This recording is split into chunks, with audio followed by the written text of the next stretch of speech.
गुजरात की जेलों से उम्मीद और मजबूत इरादों की एक असाधारण कहानी सामने आई है, जहां अलग-अलग सुधार गृहों में बंद 44 कैदियों ने गुजरात माध्यमिक और उच्चतर माध्यमिक शिक्षा बोर्ड की 10वीं और 12वीं कक्षा की परीक्षाओं को सफलतापूर्वक पास किया है।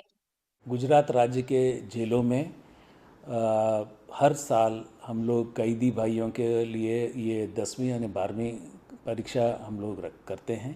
और इस साल भी गुजरात के जेलों में पूरे राज्य में से टोटल 44 जितने कैदी भाइयों 10वीं यानी 12वीं परीक्षा उत्तीर्ण किया है, सक्सेसफुली पास किया है। ये सभी को मैं खूब खूब अभिनंदन देता हूँ।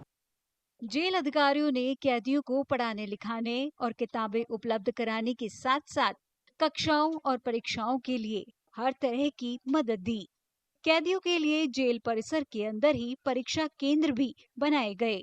ધ્યાન નહોતું કે હું ભણી બી શકીશ આગળ. 9 પાસ થયા એના પછી હું જરા બી ભણ્યો નહીં. અંદર આવીને હું 10માનું બોર્ડની પરીક્ષાનું ફોર્મ ભર્યું. એના અંદર મને લાઇબ્રેરીના અંદર જેલના તરફથી મને બુક ઘણી બધું એવી સુવિધાઓ આપી અને મને એટલું બધું શીખવાડ્યું કે મને ગણિત જરા બી નહોતું આવડતું અને હું આજે એ જ વિષયના અંદર 47% પાસ થયો. જેલ તરફથી બનાવરાઈ છે એસપી સાહેબે. તો લાઇબ્રેરીમાં જઈએ એક લેપટોપ ટેબ્લેટમાં ભણવાનું હોય છે, કોમ્પ્યુટરમાં તમારે રીતે પ્રેક્ટિસ કરીને વાંચવા લખવાનું, એથી મહેનત કરીને પછી પરીક્ષા આપી. જેલ તરફથી બુક ને એવું બધું અંદર જ મળે, બહારથી કંઈ મંગાવવાની જરૂર પડતી નહીં, સાહેબ જ મોકલાવી દે. गुजरात की जेलों से सामने आई ये कहानी दर्शाती है कि मौका और उचित मार्गदर्शन मिलने पर सपने सलाखों के पीछे से भी उड़ान भर सकते हैं।